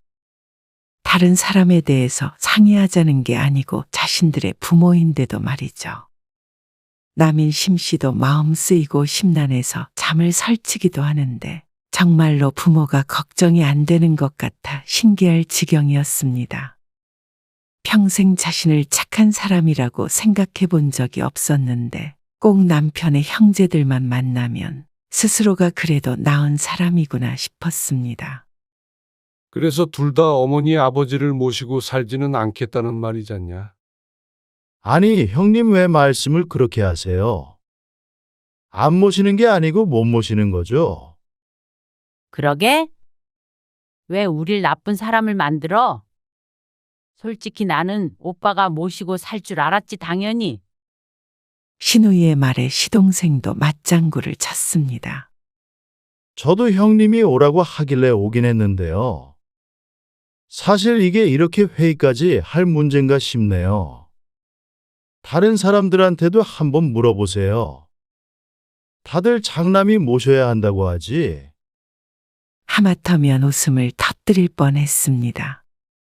어떻게 부모의 단물만 쪽 빼먹고 자식도리를 해야 하는 일이 있을 땐 장남 해대는지 몰랐습니다. 너희는 어머니 아버지한테 그러면 안 되는 거다. 너희 어떻게 키우셨는지 몰라서 그래. 아니, 우리들만 자식이에요? 형님은 꼭 아닌 것처럼 얘기하시네. 빈정거리는 듯한 시동생의 말에 남편의 표정이 울그락불그락해졌습니다. 그게 아니면 차라리 요양원에 모시죠. 뭐, 아버지도 뭐 거둥이 편치 않으시고 어머니도 허리도 아프고 그러신다면서요. 두 분이 나란히 들어가면 좀 낫지 않겠어요? 아, 막말로 어머니 아버지도 말년에 자식들 고생시키는 것보단 낫다고 생각하실 거 아니에요. 아무리 그래도 정신이 멀쩡한데 요양원 같은 곳에 모실 생각은 하지 못했습니다. 시어머니도 일상생활이 가능하고 시아버지도 부축해줄 사람만 있으면 할 수 있는 일도 많이 있었습니다. 시부모님의 상태가 어떤지도 모르면서 하는 말에 심씨도 속이 뜨거워졌습니다. 나중에 내 자식이 이럴까 무섭기까지 했습니다. 다행히 형제들끼리만 모였으니 망정이지. 혹시라도 시부모님이 이 얘기를 들었으면 피눈물을 흘렸을 것 같았습니다. 남편의 표정도 무섭게 굳어 있었습니다. 그럼에도 남편이 선뜻 시부모님을 모시자고 하지 못한 이유가 있었습니다. 심씨의 막내딸인 수연이 심장질환이 있어 작년부터 병원에 다니고 있던 참이었습니다. 그런데 거기에 더해 부모님을 모시자고 차마 할 수 없었던 모양이었습니다. 심씨 또한 그 때문에 더 고민이 깊었습니다. 아무리 생각해 보아도 삶이 힘들어질 것 같았습니다. 시부모님은 심씨에게 분명 좋은 분들이었지만 그렇다고 고된 길을 스스로 택하기는 쉽지 않은 일이었습니다. 그런데 그렇게 상의 후에 집으로 돌아가는 시동생과 시누이의 대화를 우연히 듣게 된 심씨는 마음이 더 술렁거리게 됐습니다. 참, 모셔서 받을 거라도 있어야 마누라한테 한번 얘기라도 해보지. 아이고. 나보고 시부모 모시라 그러면 집 한 채는 줘야 생각 한번 해보지. 안 그럼 못해. 아버지, 집 빚졌냐? 그럼 네가 모시던가. 그 시골집 얼마나 한다고. 그리고 친정부모 모시고 산다는 소리 했다가는 우리 집 뒤집어진다. 왜 아직 그러고 사냐? 허이구. 오빠는 언니 눈치 보느라 핑계댄 거 모를 줄 알고? 솔직히 엄마 아빠 돈 가져가서 사업을 그렇게 말아먹었으면 오빠가 모시고 살아야지. 야, 그러는 너는 시집 간다고 한 재산 떼어간 거 잊었어? 피차할 말 없는 사람들끼리 헐뜯지 말자. 멀어지는 두 사람의 뒷모습을 보고 심씨는 헛웃음이 나왔습니다. 이 모습을 남편이 보지 못한 게 다행인 듯 했습니다. 만약 심씨의 형제였다면 큰 충격을 받았을 듯 했습니다. 그리고 그날 저녁 생각에 잠긴 심씨에게 딸이 물었습니다. 할머니, 할아버지는 우리 집으로 오시는 거야? 아직 몰라. 병원으로 가실 수도 있고. 병원? 헐, 자식이 셋인데? 그 말을 듣자 심씨 본인도 남을 욕할 처지가 아니구나 싶었습니다. 딸은 곧 휴대폰에 몰두를 했지만 자식이 셋이라는 마지막 말과 시동생의 대화가 머릿속에 맴돌았습니다. 그리고 남편이 퇴근한 뒤 잠들기 전 조용히 심씨에게 말했습니다. 여보. 그냥 어머니 아버지. 우리가 모시고 살자. 뭐, 왜 놀라? 다들 안 된다고 하니 우리밖에 더 있어.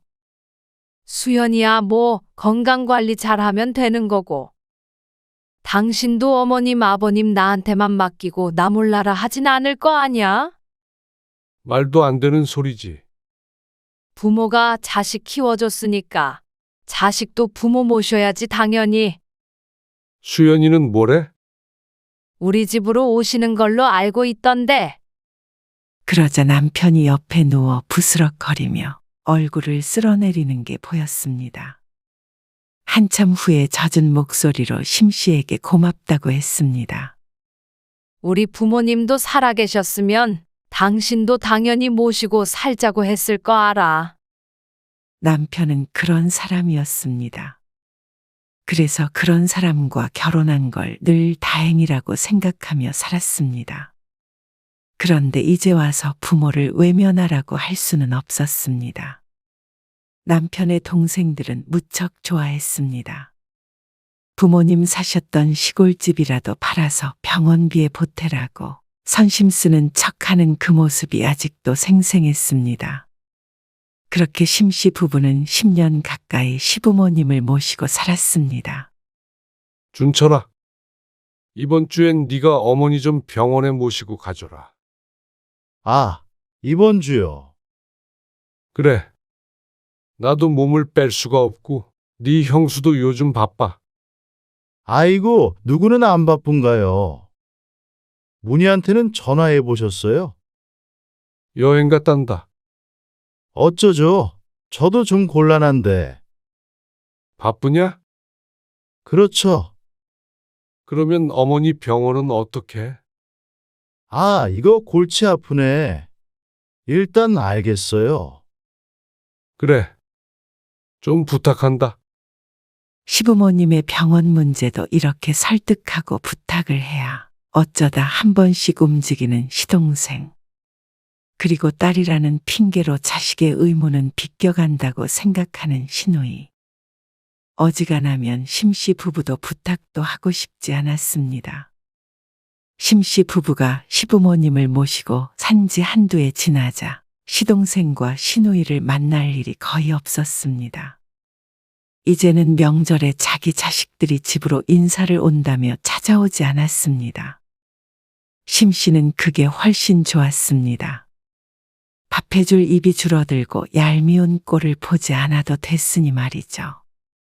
다만 시부모님이 딱할 뿐이었습니다. 그러다가 시아버지가 돌아가셨습니다. 그리고 장례식에서도 기가 막힌 일이 벌어졌죠. 아니, 그거를 그렇게 주면 안 되죠. 그럼 어떻게 드려요? 정확하게 머릿수대로 갈라야죠. 조의금을 분배하는 걸 가지고 딴지를 건 시누이를 심씨가 황당하게 쳐다보았습니다. 시누이 앞으로 들어온 조의금은 얼마 되지 않았는데 그걸 주자 공평하게 나누자고 했습니다. 다 같이 장사를 해서 번 돈도 아닌데 말이죠. 장례 치른 비용은요? 어지간하면 큰 소리 내기 싫으니 원하는 대로 해줬을 테지만 정말 해도 해도 너무했습니다. 장례는 어떻게 치를 거냐 물은 적도 없는 시누이였습니다. 그래놓고는 돈 때문에 기웃거리는 걸 보니 화가 났습니다. 시아버지 살아생전 1년에 한 번 찾아올까 말까 했던 시누이였기에 더욱 그랬습니다. 장례를 치르는 동안 아버지 해가며 울었던 사람과 지금 축의금을 머릿수대로 가르자는 사람이 동일인물이 맞나 싶었죠. 너는 그걸 똑같이 달라고 그러냐? 형님네가 조의금 제일 많이 들어왔는데 저는 다른 건 필요 없고요. 아버지 앞으로 온 것만 좀 떼줘요. 시어머니는 아무 말 없었습니다. 남편도 핏발선 눈으로 가만히 동생들을 쳐다볼 뿐이었습니다. 남편의 입술은 허옇고 까끌했습니다. 반질반질한 동생들의 얼굴과는 상당히 상반된 모습이었습니다. 그래봤자 고작 몇백이었습니다. 그깟 몇 푼이 아버지의 죽음 앞에서 거론되고 있다는 게 이해가 가지 않았습니다.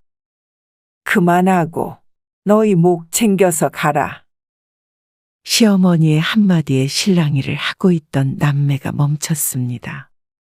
잊고 있던 어머니의 존재가 이제서야 생각이라도 난 듯 말이죠.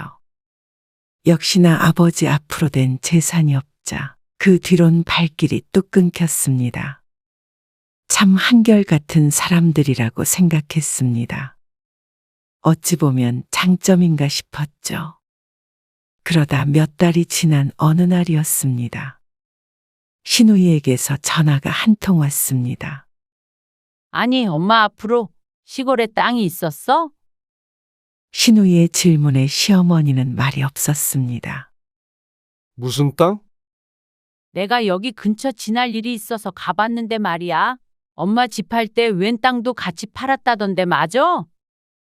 그러면서 하는 말이 참 낯설었습니다. 그게 무슨 말이야?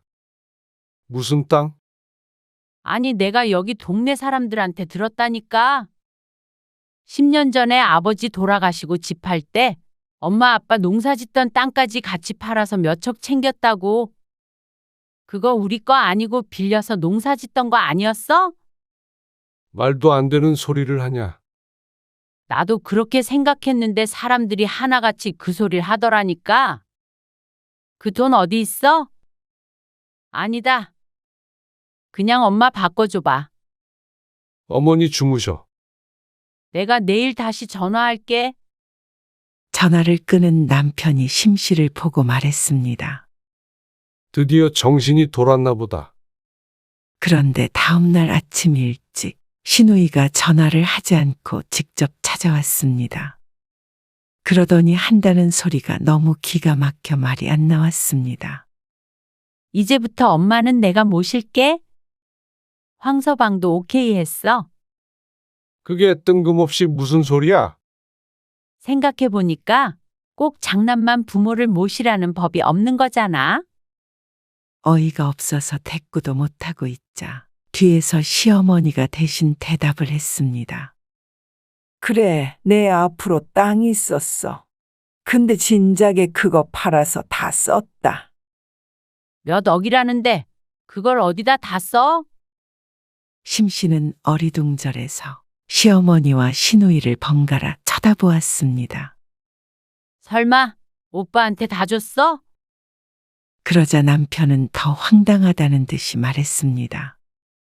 너 도대체 무슨 말을 하고 있는 거야? 정말로 아무것도 모른다는 표정에 신우이도 긴가민가한 표정이었습니다. 비싼 병원비로도 쓰고 생활비로도 쓰고 했다. 왜? 뭐? 그래서 그 돈이 하나도 없다고요? 남았어도 그걸 왜 네가 신경 쓰냐? 나 죽을 때까지 쓸 재산인데. 아, 그니까 얼마 남았는데요? 알아서 뭐 하게? 아니, 내가 이제 엄마랑 같이 산다니까? 누구 맘대로. 다 허락받았어, 황서방한테. 그래? 그럼 1,000만 원 정도 남은 것 같은데. 그래도 데리고 살래? 그러자 신우이가 말문이 턱 막힌 듯 머뭇거렸습니다. 나중에 내 똥기저귀 갈아줄 생각 아니면 1,000만 원이 남았든 1억이 남았든 신경을 꺼라. 대화를 듣자 하니 정말로 그런 돈이 존재하긴 한 모양이었습니다. 신우이는 차마 얼마 되지 않는 돈으로 말년에 어머니 병수발을 들 자신은 없는지 잠시 고민하더니 나중에 다시 얘기하자며 돌아갔습니다. 심씨 부부는 할 말은 많았지만 울적해 보이는 시어머니에게 돈의 행방에 대해 묻지 않았습니다. 그리고 다음 날에는 시동생에게서 전화가 왔습니다. 아니, 문희 말이 사실이에요? 진짜 엄마 그러는 거 아니에요? 똑같은 자식인데 우리는 억울해서 살겠어요. 이렇게 장남만 차별하는 게 어디 있어요? 그 말에 심씨는 뚜껑이 열리는 기분이었습니다. 차별이요? 차별이라고 하셨어요? 정말 너무하신 거 아니에요? 그 오랜 세월 동안 부모 외면하고 사셨잖아요. 그렇게 도움이란 도움은 다 받아놓고는 정작 어머님 아버님 힘들 때 나 몰라라 한 게 누군데요? 장남 차별이요? 저희가 무슨 혜택을 누렸는지 어디 한번 말씀해 보세요. 그러자 시동생은 머뭇거리며 대답하지 못했습니다. 할 수 있을 리가 없었습니다. 심 씨는 울음을 참으며 덧붙였습니다. 정말로 인간이라면 어머님, 아버님한테 그러시는 거 아니에요? 며느리인 저도 두 분 고생하신 거 알겠어요. 그리고 만약에 10억이 있다고 하더라도 그게 왜 자식들끼리 억울하네 마네 할 문제예요? 어머님 돈인데. 정말 뭐라도 받으셨어요, 형수? 헛다리 짚지 마시고 저희 집에 신경 끄세요. 지금까지 그랬던 것처럼. 처음으로 퍼붓고 나니 속이 후련했습니다.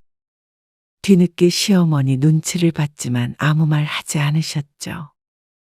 잠시 뒤에 시어머니가 심씨 부부를 작은 방으로 불렀습니다. 그러더니 서랍장에서 웬 바카스 상자를 여러 개 꺼냈습니다. 이게 웬 거예요? 이게 그놈들이 찾는 돈이다. 상자를 열며 하는 말에 심씨 부부의 눈이 커다래졌습니다. 전부 4억이야. 4억이요? 아주 예전에 농사짓던 땅을 사뒀어. 너희한테 말은 안 했고. 그때는 그렇게 비싸지 않았는데 일전에 집 팔 때 보니까 그렇게나 됐더라고. 그래서 그것 따로 처분하고 난 다음에 통장에서 매달 조금씩 뽑아 놓은 거야. 너 주려고. 절 주시려고요? 그래, 그놈들 모르게 하려고 말 안 했다.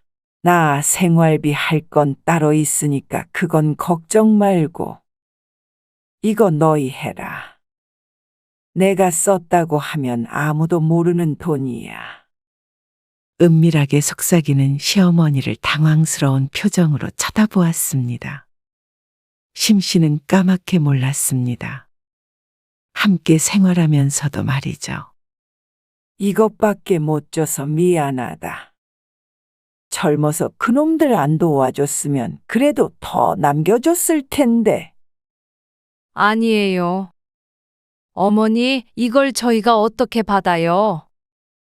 안 왔을 거는 있다니까 그러네.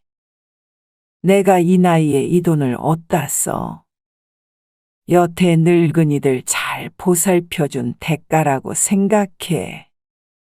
이걸로도 부족하지만 그동안 수고 많았다. 애미야. 그 말에 눈물이 핑 돌았습니다. 참 나쁜 것들이야.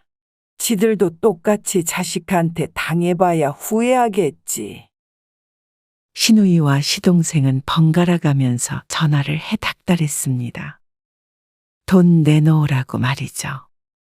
하지만 시어머니가 돌아가신 것도 아니었고 뽑아서 썼다는데 달리 뭘 요구할 수 있는 권리도 없었습니다. 그리고 심씨 부부가 차를 바꾼다던가 이사를 하던가 하는 행동을 보이지 않자 긴가민가한 눈치였습니다. 그렇게 1년이 지나자 잠잠해졌죠.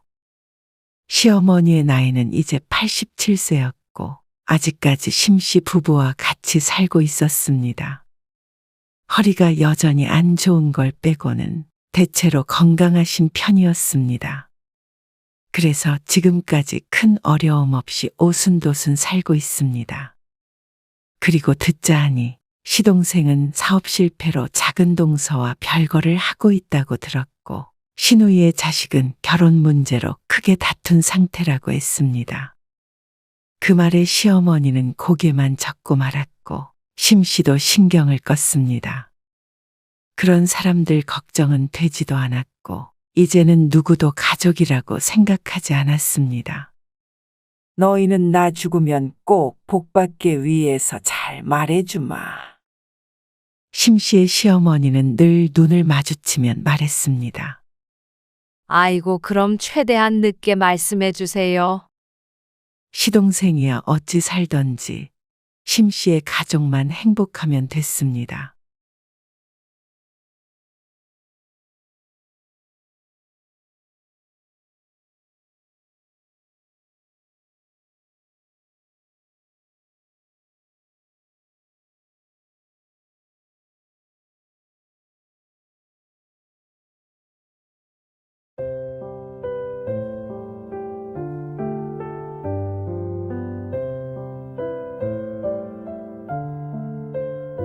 당신이 사업한다 어쩐다 그러는 동안 나 혼자 얼마나 고생했는지 알아? 이번에도 잘못됐다며. 어머님, 이 인간이 말이에요. 회사 잘 다니고 있는 줄 아시죠? 아니에요. 다 날려먹었어요. 저희 오빠한테도 돈 빌려서 다 까먹었어요. 너 그걸 왜 엄마한테? 그럼 어디다 말해? 지금 도움 요청할 곳이 어머님밖에 없는데 어머님이 좀 도와주세요. 안 그러면 저희 길거리에 나 앉아요. 저희 선웅이도 유학 보내야 하고요. 오빠 돈도 갚아야 해요. 선웅이 아빠가 사고 쳤으니까 어머님이 어떻게 좀 해주세요. 안 그러면 저 진짜 화병으로 죽어요. 나는 이제 가진 거 없다. 이 집도 있잖아요. 그냥 나를 잡아먹어라. 이 집 없으면 나는 어디서 살라는 거야. 일단 임시로 지내시다가 사정 좀 풀리면 제가 다시 거처 마련해 드릴게요. 그러니까 이 집 주고 떠돌이로 살라는 거야? 저희도 지금 상황이 안 좋아서 모시고 살지를 못해요. 누가 모시고 살라든? 그냥 좀 내버려둬라. 어? 나 좀 살게 내버려둬. 다 같이 살려고 그러는 거잖아요. 다 잘 살려고요. 저만 잘 살려고 한 것도 아니고요. 이렇게 발버둥 치는 거 안 보이세요? 금방 갚는다잖아요. 오늘 이야기 속 주인공은 79세 손영희 씨입니다. 그리고 그녀의 아들 며느리에 관한 이야기입니다. 그녀는 아들 때문에 말년이 참 박복해졌습니다. 남편이 죽고도 노후 걱정은 없었는데 80이 다 되어 이제와 노후를 걱정하게 됐습니다. 평생 자식 뒷바라지만 하다가 인생이 저무는 것 같았습니다.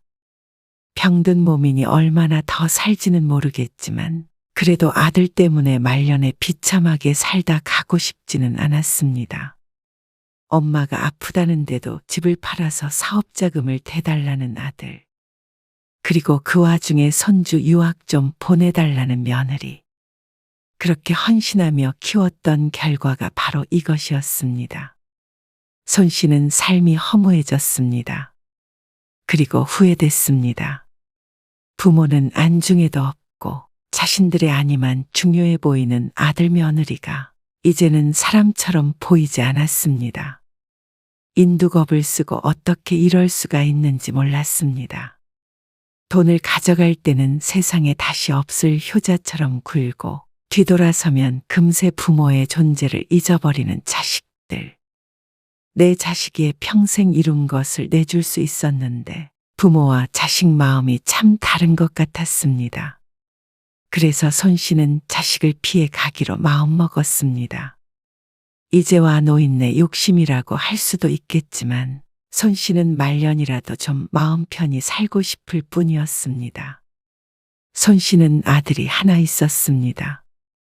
그리고 둘째는 생기지 않았는데 워낙 손이 귀한 집안이라 오냐오냐 키워졌습니다. 손 씨는 시부모님을 모시고 살았었는데 돌아가시는 그 순간까지도 내 새끼 하며 돌아가셨죠. 다행히 경제적으로도 어렵지 않았던지라 아들은 좋은 교육을 받고 제대로 된 직장에 들어갔습니다. 그래서 자식은 하나지만 잘 키웠다고 친척들도 부러워했었던 기억이 났죠. 가족은 화목했고 손 씨의 인생도 평탄했습니다. 그리고 아들은 결혼을 했습니다. 어머님, 선웅이 좀 맡겨도 될까요? 언제? 오늘 오후에요. 왜? 무슨 일 있냐? 아니요, 그런 건 아니고요. 어제부터 으슬으슬하더니 몸이 좀 안 좋네요. 그래? 그럼 데리고 와라. 네. 감사해요. 며느리와의 사이는 평범했습니다. 직장은 그만두고 살림을 했는데 이렇게 자주 손 씨에게 아이를 맡겼습니다. 손 씨도 손주 보는 게 좋아서 힘들어도 웬만하면 봐주려고 노력했습니다. 그래서 자주 함께 시간을 보내다 보니 손주에 대한 사랑도 남달랐죠. 손 씨의 일상은 평화로웠습니다. 아들 며느리도 잘 살고 있어서 걱정거리가 없었습니다. 그렇게 행복은 지속될 것 같았습니다. 그러던 어느 날, 손자가 초등학생쯤 됐을 때였습니다. 아들이 갑자기 직장을 그만두겠다고 했습니다. 명절에 집에 와서 함께 밥을 먹다가 우연히 나온 말에 손씨 부부는 깜짝 놀랐습니다. 왜 좋은 직장을 그만둬? 아들은 꽤나 좋은 직장에 다녀 연봉도 높은 편이었는데 그래서 외벌이로도 살 수 있었습니다. 그런데 갑자기 직장을 그만두고 사업을 해보겠다는 아들. 손씨로서는 말릴 수밖에 없었습니다. 하지만 아들은 이미 한참 전에 결정한 것이라며 고개를 저었습니다. 무슨 사업이야? 그러니까요. 말려도 소용이 없어요. 아니, 선웅이 엄마도 말리는 거면 다시 좀 생각해봐. 그러자 아들은 답답해하며 대꾸했습니다. 남들처럼 떵떵거리면서 살려면 이렇게는 안 돼요. 무조건 사업을 해야 부자가 되는 거예요. 이 정도만 돼도 잘 살 수 있어. 결혼할 때도 양가에서 집을 사줬고 아들도 안정적으로 돈을 버는데 뭐가 문제인가 싶었습니다. 하지만 아들은 이 정도로 만족하지 못하는 듯 했습니다. 지금 받는 월급이랑 비교하면 안 돼요. 그리고 100% 큰 돈 벌 수 있는 아이템이에요. 그게 무슨 사업인데 그래? 어디서 무슨 위험한 일을 하나 싶어서 물었습니다. 그런데 해외에서 무얼 사다가 우리나라에서 파는 일이라고 했습니다. 언뜻 들었을 때는 사업 자체는 건전해 보였습니다. 하지만 건전한 것과 돈을 버는 것은 별개의 문제였죠. 네가 사업 같은 걸 언제 해봤다고 그래? 해본 사람만 하나요? 그리고 다 연줄이 있어서 세금 관련한 부분도 다 매듭을 지어놨어요. 그러면서 장황하게 설명하지만 손 씨가 알아들을 수 있는 분야는 아니었습니다. 어쨌거나 구체적인 계획이 있다니까 부모가 나서서 말릴 일은 아니라고 생각했습니다. 돈을 달라는 것도 아니니 말이죠. 그리고 반년쯤 지났을 때 아들 며느리의 때깔이 달라져 있었습니다. 이번에 새로 차 샀어요. 선웅이 통학시키는데 차가 너무 낡은 것 같아서요. 산지 얼마 안 되지 않았어? 그래도 요즘엔 학교 앞에 외제차 끌고 다니죠, 다들.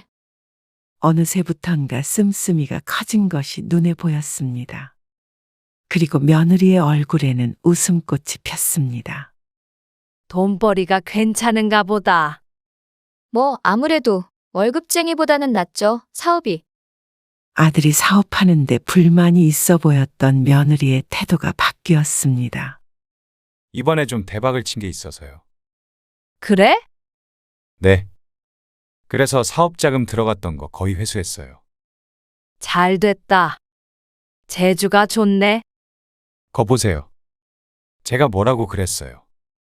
확실한 사업이라고 했잖아요. 앞으로 몇 년 더 있으면 진짜 돈방석에 앉는다니까요. 그런 건 어떻게 알고 한 거야? 아는 선배가 이렇게 돈을 좀 벌었어요. 어이고, 다들 대단하다. 걱정은 됐었지만 어쨌거나 돈을 잘 번다니 안심이었습니다. 어머, 선웅이 학원 갈 시간 됐다. 저희 이만 일어나 봐야 할 것 같아요. 그래. 네가 고생이 많다. 애 키우랴 살리 말이야. 안 그래도 다음 달부터는 일하는 아줌마 쓰기로 했어요. 기쁜 듯 웃으며 대답하는 며느리. 부자가 되려면 사업을 해야 된다는 아들의 말이 틀린 것이 아닌 듯 했습니다. 손신의 가족도 어려움 없이 살았지만 한 번도 일하는 사람을 집에 둔 적은 없었으니 말이죠. 그리고 또 반년이 채 지나지 않아 아들이 찾아왔습니다. 지난 명절에 봤을 때만 하더라도 신수가 훤해 보였는데 어쩐지 헬쑥해진 모습이었습니다. 그런데 갑자기 찾아와서 하는 소리가 무척 당황스러웠습니다. 저 자금 좀 융통해 주세요. 무슨 자금? 사업 자금이요. 지금 좀 자금이 막혀 있어서 급하게 필요해요. 그렇게 잘 된다던 사업인데 어떤 연유로 자금줄이 막힌 것인지 몰랐습니다. 손 씨도 남편도 난감한 표정으로 서로를 바라보았습니다. 지금 당장 달라는 듯이 구는 아들 때문에 생각할 시간도 없었습니다. 하지만 손 씨는 아들의 사업에 회의적이었습니다. 아무리 안 좋은 상황이라지만 손 씨 부부에게까지 손을 벌려야 하는 것이라면 잘못된 것이 아닌가 싶었죠. 그냥 빌려달라는 거 아니고요. 투자예요, 투자. 큰 건이라서 그래요. 그러면서 수익이 나면 배로 주겠다며 간곡히 부탁했습니다. 맞아요. 어머님, 선웅이 아빠 돈 버는 거 보셨잖아요. 그래도 선웅이 아빠가 수완이 좋아요. 금방 갚을 거예요. 아니, 돈을 그만큼 벌었으면 번 돈으로 투자를 해도 해야지. 어떻게 우리한테 달라고 그래? 게다가 그렇게 큰 돈을. 이해가 되지 않았습니다. 아무리 사업에 대해 모른다고 하더라도 어떤 자금줄이 어떻게 막히면 당장에 돈이 없을 수 있는지 몰랐습니다. 차라리 사업자 대출인지 뭔지 받아서 해. 보통은 그렇게 하지 않나 싶었는데 아들은 이자가 비싸다며 손 씨를 닥달했습니다. 아들이 생각을 해보라며 돌아갔고 남편은 고민이 되는 눈치였습니다. 순철이 알지? 그놈이 지금 지 아들이랑 절연한 지 10년이 넘었는데 말이야. 그게 돈 좀 꿔달랬는데 안 꿔줘서 아들놈이 연락을 끊어버렸다더라고. 그래서 돈을 주겠다고요? 투자라고 하니까. 그리고 하나 있는 아들이 좀 도와달라는데 부모가 돼서 어떻게 모른 채 해? 그래도 그 큰 돈을 덥석 줘요? 그러면 당신은 애들이 찾아오지도 않고 그러면 좋겠어? 손 씨라고 물론 그걸 원할 리는 없었습니다. 다만 좀 더 신중하고 싶었습니다. 하지만 남편이 고민 끝에 아들을 도와주자고 손 씨를 설득했습니다. 아들 며느리는 당연히 좋아했습니다. 그리고 아들의 말처럼 아들은 다시 돈을 벌기 시작했습니다.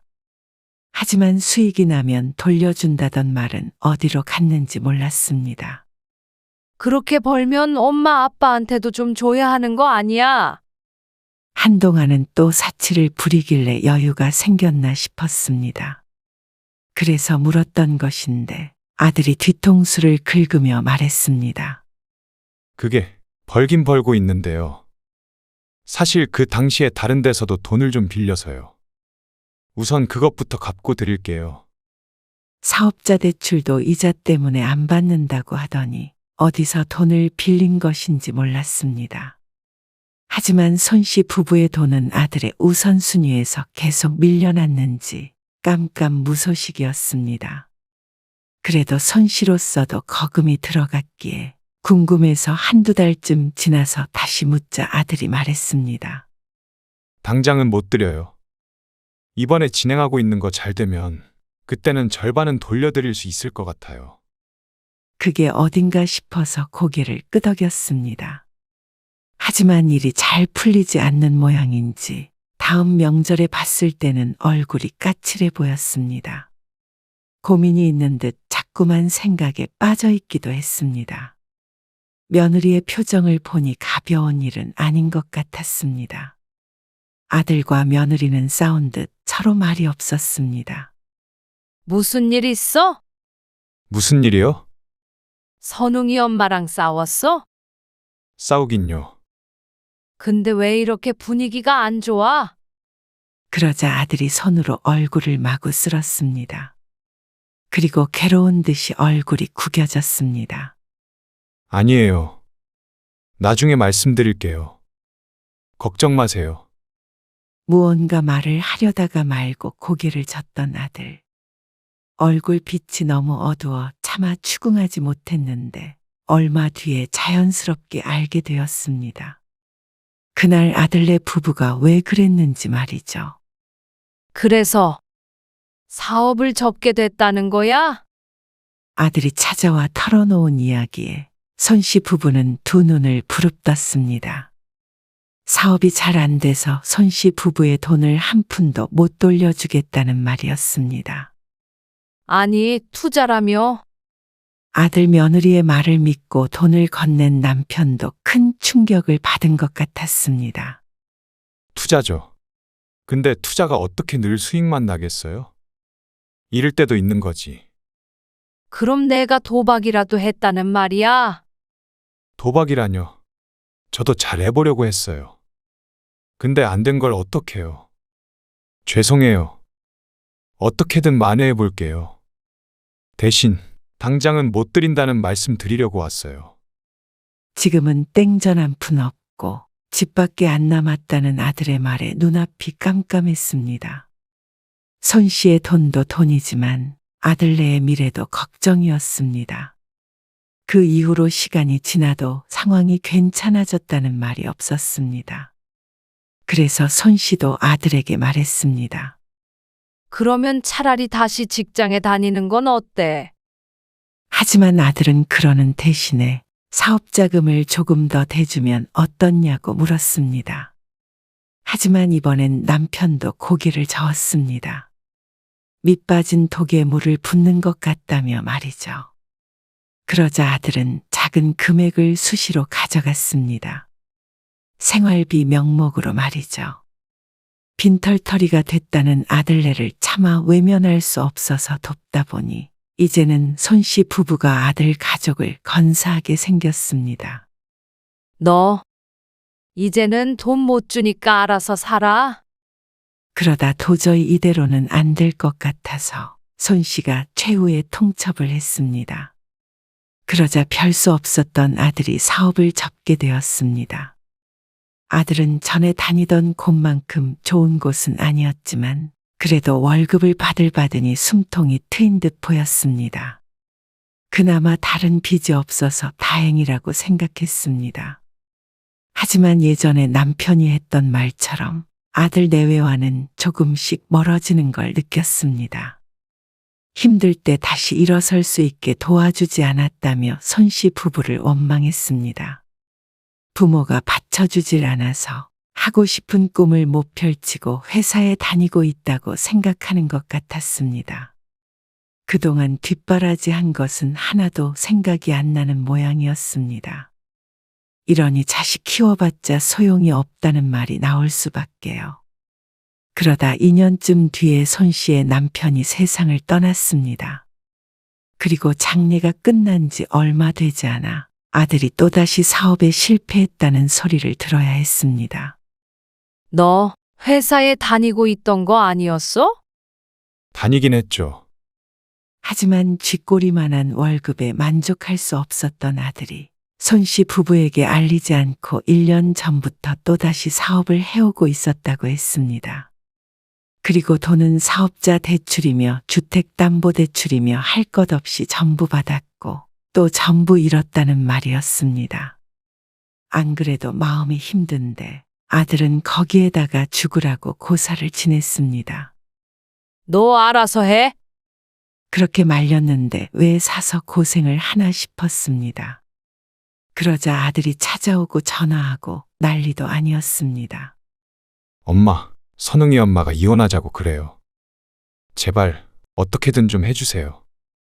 나보고 도대체 어쩌라는 거야? 좀 도와주세요. 이거 어떻게든 막아야 할 거 아니에요. 그리고 그건 며느리도 마찬가지였습니다. 어머님, 저 정말 어떻게 해야 할지 모르겠어요. 딱 죽고 싶은 심정이에요. 이번엔 진짜 제대로라고 그래서. 저도 선웅이 아빠 믿고 신용대출도 받았어요. 근데 어떻게 어머님은 선웅이 아빠가 저지른 일에 이렇게 나몰라라 하실 수가 있으세요? 며느리의 하소연에 손 씨는 기가 막혔습니다. 왜 지들 둘이 상의해서 벌린 일을 가지고 손 씨를 잡는지 몰랐습니다. 사업 얘기만 나오면 사업 수완이 좋네 어떻네 하면서 함께 설득했던 일을 벌써 잊은 듯 했습니다. 손 씨는 머리가 터질 것 같았고 가슴은 답답해서 고구마 100개를 삼킨 것 같이 콱 메였습니다. 도대체 왜 이런 시련을 주는지 몰랐습니다. 그냥 아들 하나 낳았을 뿐인데 손 씨의 인생을 참 힘들게도 했습니다. 지난번에 대줬던 사업자금도 있는데 오래 걸렸습니다. 자다가도 그 생각에 눈이 떠지고는 했었는데 아들네가 갚을 길이 없는 줄 아는데 내 돈을 내놓으라고 할 수도 없는 노릇이라 감내했습니다. 안 그래도 궁지에 몰린 아들을 자신의 손으로 떠밀 수는 없었으니 말이죠. 그런데 해도 너무한다 싶었습니다. 어떻게 아버지 장례가 끝난 지 한 달도 안 지났는데 이런 폭탄 발언을 하는지 몰랐습니다. 엄마, 저 이혼하면 우리 선웅이는 어떻게 해요? 저 지금 목이라도 매달고 싶은 심정이에요. 목을 매달고 싶은 건 손 씨였습니다. 며칠 동안 얼마나 시름시름 앓았는지 기운도 하나도 없었습니다. 며느리도 중내산에 하는데 아들까지도 똑같은 말을 했습니다. 손 씨 보고 대신 죽으라는 말인가 싶었죠. 진짜 이제는 죽은 듯이 회사 다닐게요. 한눈 안 팔고 일만 할게요. 마지막으로 한 번만 살려주세요. 결국에는 시골에 있는 땅을 전부 처분했습니다. 그래도 부족해서 노후 자금을 위해 모아뒀던 돈 일부에도 손을 댔습니다. 쥐고 있던 재산이 아들 때문에 크게 줄었습니다. 그래도 사치 안 하면 죽을 때까지 먹고 살 걱정은 없겠다 싶었는데 이제는 까딱 잘못하면 노후를 걱정해야 할 판이었습니다. 남편도 없는 마당의 미래가 불투명해지고 있는 것 같아 우울증이 왔습니다. 자식 뒷바라지만 평생 하다가 늙어 죽나 싶었습니다. 이렇게 해서 나중에 80, 90이 되면 아들이 과연 자신을 돌봐줄까 하는 의심도 들었습니다. 지금부터 직장에 다닌다고 한들 지들 코에 붙이기 바쁠 텐데 말이죠. 그래도 그 뒤로는 오랫동안 쥐 죽은 듯 살았습니다. 아들네가 조용하자 손 씨도 좀 살 것 같았습니다. 그런데 그렇게 손 씨가 팔순을 목전에 뒀을 때 위암 선고를 받게 되었습니다. 손 씨는 의사의 말을 듣고 태어난 듯 보이기도 했고 어떻게 보면 모든 걸 포기한 듯 보이기도 했습니다. 병원을 나오는 발걸음이 무척 느릿느릿했습니다. 이렇게 내 인생이 허무하게 끝이 나는구나 싶었습니다. 까만 머리에 보조개 들어간 웃음 짓던 시절이 엊그제 같은데 어느새 손 씨는 쭈글쭈글 주름진 몸뚱이에 병까지 달고 있었습니다. 아무것도 한 게 없는 것 같은데 말이죠. 문성아, 바쁘냐? 아, 예. 좀 바쁜데요. 선웅이 엄마한테 전화해 보세요. 아니다. 지금 선웅이 때문에 바쁠 거예요. 무슨 일이세요?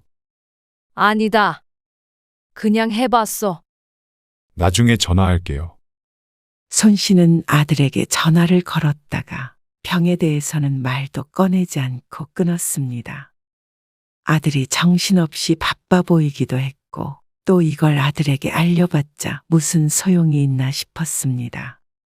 그리고 수험생이 손주까지 알게 된다면 괜히 시험을 망칠까봐 걱정이었습니다. 쓸쓸했습니다. 옆에 남편이라도 있으면 좋았겠다 싶었습니다. 어떻게 살아온 인생이면 이런 때에 기댈 사람 하나 없나 싶었습니다. 다행히 초기라 치료가 가능하다는 희망적인 이야기를 듣긴 했지만 고령이라 가능할까 싶었습니다. 그리고 얼마 뒤에 손주가 수능을 보고 주말에 아들 며느리가 집으로 찾아왔습니다. 아들과 며느리는 또 심각해 보이는 얼굴이었습니다. 선웅이는 시험은 잘 봤대? 선웅이 그거 수능 망쳐가지고요. 미치겠어요. 미치긴 뭘 미쳐? 어차피 유학 보내기로 했잖아. 지금 당장 유학을 어떻게 보내냐. 살림 좀 피면 보내기로 했잖아. 살림은 언제 펴? 그리고 선웅이가 시험 망치고 싶어서 망쳤어? 당신 때문이지. 그러게 수능 전날에 애를 왜 혼내? 수능 전날에 공부도 안 하고 있으면 당연히 혼내야 하는 거 아니야? 컨디션 조절해야 하는 거 몰라? 컨디션 조절은 뭐 맨날 하냐? 당신은 애 공부하는 거 들여다본 적도 없으면서 그래? 그러는 당신은 맨날 애 학원 데려다 주고 데리러 가고 난리 부르스를 쳤으면서 애가 수능 하나를 제대로 못 봐? 손 씨 앞에서 말다툼을 하는 아들 부부를 보니 하려던 말이 들어갔고 한숨만 나왔습니다. 그런데 아들 며느리는 거기서 끝내지 않았습니다. 당신이 사업한다 어쩐다 그러는 동안 나 혼자 얼마나 고생했는지 알아? 이번에도 잘못됐다며? 어머님, 이 인간이 말이에요. 회사 잘 다니고 있는 줄 아시죠? 아니에요. 다 날려먹었어요. 저희 오빠한테도 돈 빌려서 다 까먹었어요. 너 그걸 왜 엄마한테? 그럼 어디다 말해? 지금 도움 요청할 곳이 어머님밖에 없는데. 아들은 뒤돌아서 한숨을 쉬었고 며느리는 그런 아들을 노려보았습니다. 손 씨는 대꾸할 기력도 없이 바닥만 쳐다보고 있었습니다. 어머님이 좀 도와주세요. 안 그러면 저희 길거리에 나 앉아요. 저희 선웅이도 유학 보내야 하고요. 저희 오빠 돈도 갚아야 해요. 선웅이 아빠가 사고 쳤으니까. 어머님이 어떻게 좀 해주세요. 안 그러면 저 진짜 화병으로 죽어요. 죽는다는 말에 실소가 나왔습니다. 암에 걸렸다고 하니 죽음에 가까운 사람은 손 씨인데 죽는다는 소리가 점디 젊은 며느리 입에서 참 자주도 나온다 싶었습니다. 나는 이제 가진 거 없다. 그 말을 아들은 믿지 않았습니다. 이 집도 있잖아요. 그러면서 시세를 가늠하는 아들을 보니 이게 아들인지 도둑놈인지 몰랐습니다. 그냥 나를 잡아먹어라. 이 집 없으면 나는 어디서 살라는 거야. 일단 임시로 지내시다가 상황 좀 풀리면 제가 다시 거처 마련해 드릴게요. 그러니까 이 집 주고 떠돌이로 살라는 거야? 저희도 지금 상황이 안 좋아서 모시고 살지를 못해요. 누가 모시고 살라든? 그냥 좀 내버려둬라, 어? 나 좀 살게 내버려둬. 다 같이 살려고 그러는 거잖아요. 다 잘 살려고요. 저만 잘 살려고 한 것도 아니고요. 저도 발버둥 치는 거 안 보이세요? 금방 갚는다잖아요. 도리어 아들은 손 씨에게 화를 냈습니다. 위암이란다. 네? 위암에 걸렸다고. 네 엄마. 그러자 아들이 놀란 듯 입을 벌렸습니다. 금방 갚는다고? 나 죽기 전에는 갚을 수 있겠냐? 아니, 언제부터요? 그게 중요하냐? 아들이 복잡한 표정을 지었습니다. 이만 가봐라. 집이고 뭐고 나 죽으면 그때 가져가든 해. 엄마, 얼른 가. 좀 누워야겠으니까. 그러자 아들 며느리가 나중에 다시 연락을 하겠다며 돌아갔습니다. 시끄럽게 다투던 아들네가 사라지니 손 씨도 살 것 같았습니다. 골이 다 울릴 지경이었습니다. 손 씨는 누워서 애써 잠을 청했습니다. 내 인생에 대한 그리고 자식에 대한 이런저런 생각을 하다 보니 쉽게 잠에 들지 못했습니다. 열심히 산 것 같은데 그래서 남은 게 뭐가 있나 싶었습니다. 하지만 적어도 아들이 돈 달라는 소리는 안 하겠다 싶었습니다. 위암이 치료가 되든 안 되든 말년에는 아들네가 멀쩡하게 사는 것 보고 또 손주 대학에 들어가는 것 보고 소소한 행복을 느끼며 스트레스 없이 지내길 바랐습니다. 하지만 그저 바람뿐이었고 며칠 뒤에 아들의 연락을 받고는 이제 모든 걸 포기해야 할 때라고 생각했습니다. 엄마, 그날은 제가 너무 놀라서 저도 생각을 정리할 시간이 필요했어요. 그러냐? 위암이라뇨. 왜 진작 말씀 안 하셨어요? 말한다고 뭐가 달라지냐? 그래도요. 하나뿐인 자식이잖아요. 너희 바빠 보여서 말 안 했지. 그게 말이 돼요? 진짜 그날 집에 와서 마음이 너무 안 좋았어요. 그래도 부모 걱정은 하나 싶었습니다. 하지만 이어지는 말은 정반대였습니다. 저도 정말 슬프고 가슴 아파요.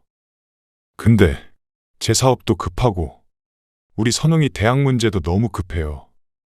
무슨 말이야?